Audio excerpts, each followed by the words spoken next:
Mesdames, Mesdemoiselles, Messieurs, bonsoir. Nous sommes dans la salle des fêtes de Bakel où se déroule depuis ce matin, du jeudi 10 décembre 2020, une activité du GRDR. Vous le savez, chaque année, cette ONG fait le bilan des activités déroulées et identifie d'autres prioritaires pour le plan d'activité de l'année suivante.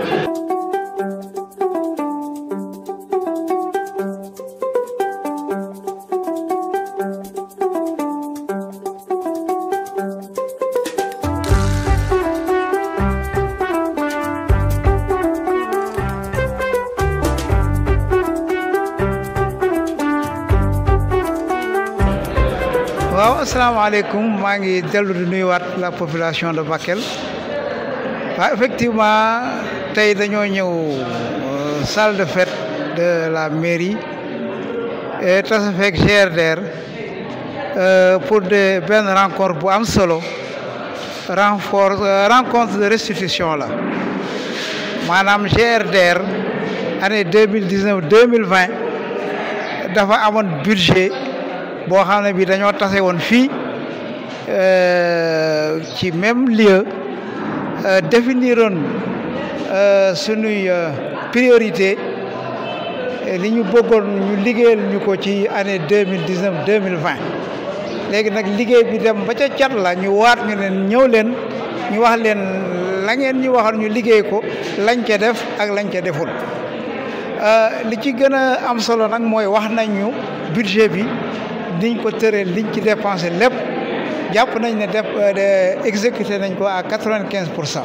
Mais comme ni ko ñëpp xamee contexte ren bi contexte de coronavirus la donc ay activités yu bëri yoo xam ne yi namoon nañ koo def dañ koo mujj viré ci sensibilisation ak soutien à la population bi nga xam ne dañ leen a téye woon ci kër yi mënuñoo dem il fallait ñu jàppale leen ci ay vivre jàppale leen ci ay masque jàppale leen ci ay gel jàppale leen ci ay saabu ba tax na lu bëri lu ñu waroon a exécuter ci yeneen domaine foofu lañ ko transféré lu ci mën di ay jàmm daal jox nañu bilan bu leer macha allahu taala wax nañu suñu perspective aussi li ñu bëgg pour bilan 2020-2021 incha allah am nañu yaakaar ne suñu yàlla musalee ci mbas mi bu déwénee lay gën a neex incha allah. D'abord, je remercie le GRDR parce que c'est un partenaire de grande taille. Le GRDR nous a aidés et il nous a aidés dans tous les domaines. Donc il nous a aidés à sensibiliser nos jeunes filles, à protéger nos jeunes filles, aider aussi à maintenir nos jeunes filles. Il nous a aidés à lutter contre les grossesses précoces, à lutter contre les mariages précoces. Tout cela, toutes ces activités, si on les mène aujourd'hui, c'est parce qu'il y a un partenaire de taille qui est derrière nous, qui nous aide à mener ces activités. Si c'était seulement à nous nous n'allons pas pouvoir faire cette activité. Mais aujourd'hui, grâce à cette structure GRDR, nous avons pu mener beaucoup d'activités et de sensibilisation envers nos jeunes filles. C'est une journée particulière, mais il s'est passé beaucoup de journées aussi particulières avec le GRDR. Comme c'est le partenaire privilégié, je pourrais même dire au niveau de la commune de Bakel, je dirais que nous avons vécu quand même des moments très forts, des moments d'échange, parce que le GRDR a eu à faire le bilan des activités déroulées l'année dernière. Malgré le Covid, je crois qu'on a déroulé au moins au niveau du GRDR à peu près 95% des activités qui ont été programmées. En tout cas, ça a été une grande satisfaction à notre niveau, parce qu'on avait pensé qu'avec la pandémie, il n'allait pas y avoir des activités, mais heureusement qu'il a fallu qu'on change d'activité pour faire face en tout cas à la pandémie, et je crois que ça a été une réussite. C'est le bilan là qui a été fait aujourd'hui, à la satisfaction vraiment des acteurs qui étaient en tout cas présents. jigéen yi boo gisee tey loo gis rek dafa am lu tax boo gisee tey salle bi ëpp jigéen yi parce que jigéen yi GRDR lu mu def ci jigéen yi dafa bëri ndax GRDR dafa fekkee jigéen yi ñuy nelaw yeewuñu mais léegi jigéen yi tonton yàlla Dieu merci jigéen yi yëpp yeewu nañ képp ku doon nelaw képp ku doon toog képp ku doon taxawaal lépp kenn amatul job léegi ndax activité génératrice de revenu te loolu lu ko war mooy GRDR seen formation seen xelal seen dooleel seen sensibilisation yooyu moo tax dine jigéen warul nekk kër rek di toog warul nekk kër rek di nelaw warul nekk kër rek di def li am na yeneen droit jigéen di ko war a jëfandikoo GRDR loolu la ñu formé ba ñu toll nii fii tey moo tax GRDR bu wootee même boo koo xam ne da nga feebar sax da ngay jóg ndax sa njëriñ nga koy fekkee moo tax. Merci M. Diarra. Donc, je rappelle que je suis Moustapha Ka, le coordinateur de la cellule GRDR Bakel Matam. Donc nous sommes là aujourd'hui dans le cadre de la journée qu'on appelle Forum communautaire d'information et de planification, qui est une activité classique ou traditionnelle dans le cadre du programme de développement communautaire que nous déroulons dans la commune de Bakel en partenariat avec les acteurs locaux, avec l'accompagnement aussi des services techniques de l'État. C'est un temps fort de la vie du projet, du programme, parce que nous avons une approche participative qui est centrée sur la transparence et la redevabilité et qui vise le renforcement de capacités en vue de l'autonomisation des cibles pour une véritable prise en charge des problèmes de développement. Et partant de ce principe-là, nous pensons que tout ce qui se fait pour moi et sans moi se fait contre moi. Et ça veut dire quoi? Ça veut dire qu'on ne peut pas dire qu'on fait du développement pour les populations, mais sans les populations.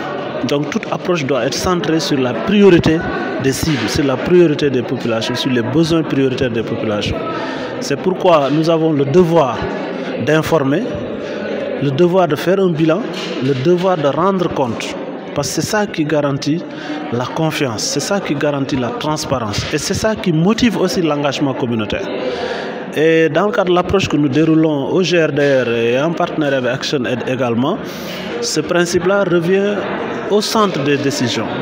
Parce qu'on ne peut pas dérouler une activité sans pour autant que ça soit conforme aux priorités des populations. C'est pourquoi on tient toujours à valider avec eux, à prioriser et à identifier véritablement les actions pertinentes qui les permettent d'avancer dans le processus de changement positif. Parce que le processus de changement positif, c'est des étapes. C'est un long processus, il faut des étapes. Et chaque année, nous en venons à une étape pour être pertinent, pour être innovant, mais aussi pour permettre aux populations de se retrouver dans le processus, permettre aux populations aussi de voir leurs priorités prises en charge et qui pourra améliorer un peu leurs conditions d'existence. Donc la journée est centrée sur deux étapes. D'abord, nous partageons les résultats, c'est-à-dire les acquis du plan d'action en cours, c'est-à-dire qui va finir de janvier 2020 à décembre 2020.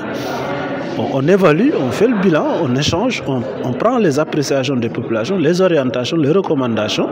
Et après maintenant, on partage dans un deuxième temps la planification, c'est-à-dire quelles sont les orientations, quelles sont les actions prioritaires et les activités que les populations pensent et qui s'inscrivent dans les priorités du projet qui pourraient être développées pour consolider déjà les acquis, mais également nous permettre aussi de se projeter dans d'autres étapes vraiment du processus que j'ai évoqué tout à l'heure. Voilà un peu la quintessence de la journée d'aujourd'hui qui s'appelle Forum communautaire d'information et de planification. Et ça, c'est une étape. Et partant de ces résultats maintenant, nous allons encore à une autre étape au niveau national.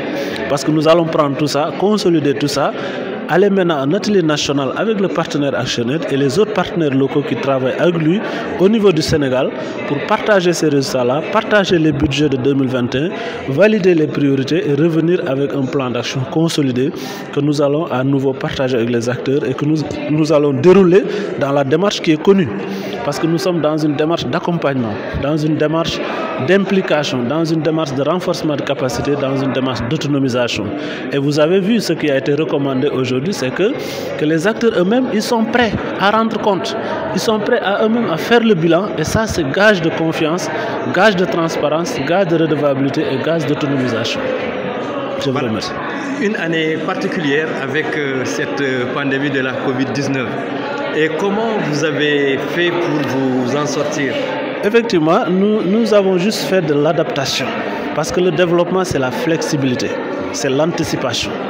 Très rapidement, quand nous avons compris que nous sommes entrés dans cette année difficile avec la pandémie du Covid-19, nous avons très compris et en partant un peu des priorités de l'État aussi, parce que l'État aussi est le premier garant des conditions de vie des populations, des conditions de protection de la population. Et nous sommes là pour accompagner ces îles-là, être à côté des populations pendant ces moments difficiles. En concertation avec ActionAid, nous avons compris qu'il y a nécessité de réorienter, de reprioriser les actions pour mettre l'accent sur la protection, sur l'accompagnement, sur les mesures barrières. Mais ensuite, dans un deuxième temps, peut-être 3 mois après, 4 mois après, nous sommes centrés maintenant sur l'atténuation de l'impact de la pandémie sur les conditions de vie des populations. Parce que vous comprenez très bien, dès que la pandémie s'est installée, l'activité économique a cessé. Et ce sont les femmes, ce sont les jeunes, ce sont les ménages qui s'occupent de l'activité économique pour nourrir leur famille. Nous avons compris qu'il faut très rapidement soutenir l'activité économique des unités de transformation. Il faut soutenir les familles à travers des kits d'alimentation, en alimentation, soit en riz ou en sucre ou bien en huile. Nous avons compris aussi qu'il faut accompagner en tout cas les couches vulnérables telles que les personnes vivant avec handicap, les unités de transformation, les caisses avec, autrement dit des bogalés. Nous avons accompagné ces acteurs-là à relancer leur activité économique pour améliorer leurs revenus et pouvoir contribuer à la vie des ménages. Et sur d'autres secteurs également, sur le plan de l'éducation, nous avons contribué à améliorer les conditions de reprise des enseignements quand l'État a décidé que les enseignements reprennent durant la période de Covid. Au niveau des DARA, on a fait la même chose. Au niveau des couches vulnérables, dans les cadres de concertation de quartier, au niveau des personnes vivant avec handicap. Donc très rapidement, connaissant les acteurs, maîtrisant un peu l'environnement socio-économique de Bakel, nous avons très rapidement adapté nos actions autour d'un plan d'action de lutte contre les impacts de la Covid, ce qui nous a amené à investir aujourd'hui près de 18 millions, comme c'est ressorti dans le bilan, sur ce plan d'action Covid-là, et qui a permis aujourd'hui aux femmes que vous voyez, qui sont dans les unités, qui sont dans les caisses avec, qui sont aussi les personnes vivant handicap à travailler sur des projets avicoles pour améliorer leurs conditions d'économie. Et ça, c'est la maîtrise du territoire, c'est la maîtrise de l'environnement d'intervention, et c'est l'anticipation et la flexibilité qui nous a permis d'arriver à ça, et nous en remercions très franchement et très vivement ActionAid. Nous en remercions aussi les acteurs qui ont fait confiance au GRDR et qui ont aussi accepté de contribuer à se protéger eux-mêmes avec l'appui des partenaires. Nous vous remercions, monsieur le coordonnateur. Je vous en prie.